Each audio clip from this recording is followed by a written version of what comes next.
What's going on today, Maureen? Well,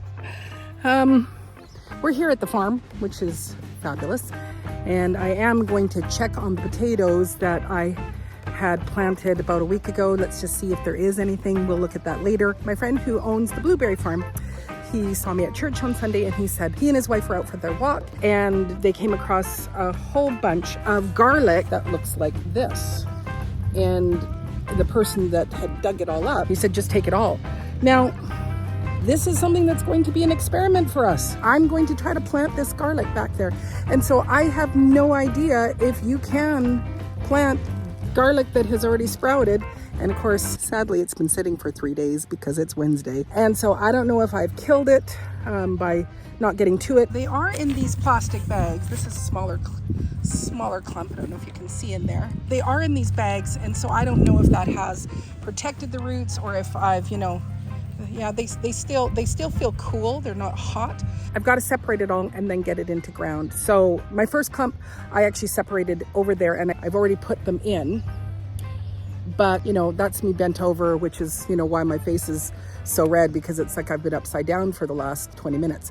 So I just thought I'm going to come and sit on a straw bale and I'll separate them out, put them back in the bags and then put them into the ground. I have no idea why they're, in a clump like this. If the person didn't harvest it last year, and so these are all the cloves that would have been from last year's garlic. So I just I'm doing like just a gentle tease to try to pull them out. I'd love to know in the comments if you've ever done something like this. Is this something that can be done? I have no idea. We'll be monitoring this over the next little while. Like if I can save this garlic. It's supposed to be elephant garlic, which when you look at that, like that's the clove there. That's pretty darn big, which is great. So yeah, some of them tease out really easy, and then some of them not so easy. I just thought I'll sit and tease them all out. And even if this doesn't work, I had plans for the area. It will be planted with my other garlic. This one is not too bad. It's actually coming out fairly easy. And I will still plant that because that still could give me something, letting the top be a little bit up. So this one actually went by pretty fast, and it is much nicer with me sitting than when I was standing. So I don't want them exposed to the sun for too long, so I'm gonna plunk them back into the bag. But there's tons of these so that they stay cool. Yeah, when you see, like, they dug this up as a hole. You can see that. So that's, that is a lot of garlic all in one spot.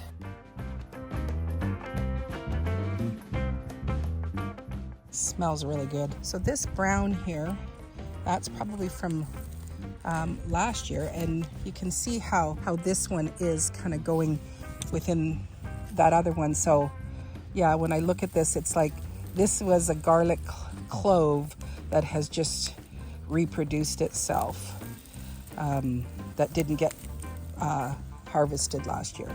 You can see that, if we lift it up like this, you can see that here's the garlic cloves and they're all reproducing. So this is last year's skin, and you can see how they all kind of would have been all in one clove, and so now they're all starting again, which is why we have this tangled up mess, which is kind of cool. So here is what I have teased out and planted so far. I'm starting at this end just to fill in any of the gaps, and so where I already have garlic, because I am still hoping to still put peppers in that center part there.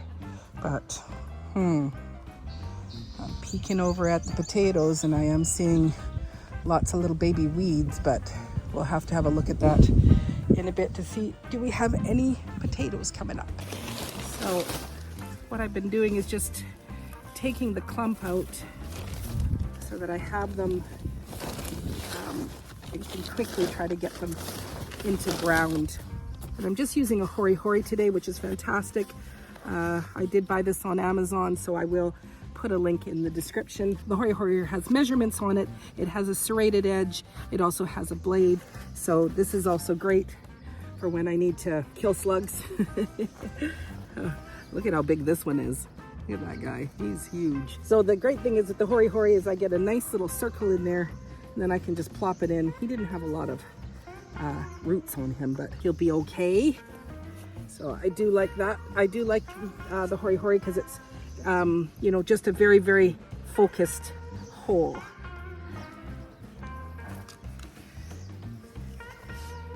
And I can give it a twist to make it circular so that I'm able to get those roots all down in there. Let's get you up close and personal so you can see this Hori Hori in action. So, oh, that's the other thing. I'm hearing rocks down there. With all the flooding that happens with this garden, all the rocks, you know, they end up coming up top. Stick him in there, and he's in. Grow, little garlic, grow. Let's put one right here.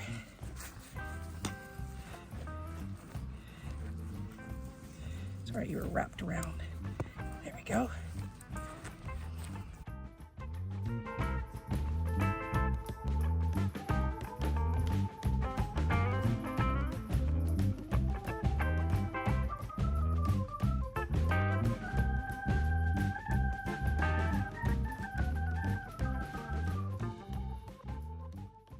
All right, we have all of this garlic all transplanted. And now I've added the hay. The hay is to help with weed suppression, and also it is going to help keep moisture in. I don't believe that they have brought the water down, and so I'm not going to water them. The soil is still quite full of moisture. It's quite muddy still. So I'm hoping that, you know, they're going to get enough moisture in there. And if we do get a little bit more rain, and also there's the dew in the morning, that will help them. Now, I have no idea if you can transplant garlic. So this is a first for me. If it doesn't work, yeah, I put in, you know, all this work. But if it doesn't work, well then, you know, we'll throw it into the compost. It'll feed the compost and whatnot. And then of course, the other first is working with garden cloth over the garden. So let's go and see if there's any potatoes up. So when I look at the hole here, lots of these wonderful little weeds, but not necessarily seeing any potato life yet. So it could still be a little early for them to sprout up, but we will see. So I had no intentions of planting that much garlic. I didn't know what I was coming into. He had just told me that, hey, there's all this garlic, and I wasn't sure. It was like, they dug it all up. I had no idea. When I was coming down, I also had no idea how much there would be. So that's taken a lot of my time. When I was coming down, I thought I would plant that second bag of onion sets. But I've kind of run out of time because I still have things to do at my own urban farm. And so I think I'm just going to leave it, and the onion sets can come in and I can do them another day. Do, hang out, subscribe, because, you'll want to see, can you transplant garlic? Because I have no idea. And also, I have no idea about using the garden cloth. Are my potatoes going to come up? So, you want to catch that. This garden doesn't need a lot of water. It's, it kind of gets to maybe in August that, it does need some water. I do water it just because I use my poo-poo juice on it, and that's such a high concentrate. You got to dilute it. So I do hand water afterwards just so that it's not so concentrated. So this is going to be a year of firsts again, even though last year was my first year to use this garden, and not knowing that the water table is so high and that it floods. And so I've had to make some adjustments, be wary about planting garlic in the fall because it could get flooded out like it did last year for us. So there's a lot of things that I'm going to learn about working with a high water table. like you can see that the soil is dark and really rich looking. Like we had a little bit of a rain over the weekend, but this has been exposed since the day I lifted up the coffee sacks, and you can see it's still really dark. It's just beginning, you know, you can see it's beginning to dry out, which is why I thought I should put the coffee sacks on this side where I want to be putting the peppers and stuff. But I'm going to, you know, still integrate those onions all in there. Anyway, I hope you're having a great day wherever you are, and I look forward to seeing you on that next video. Take care and God bless.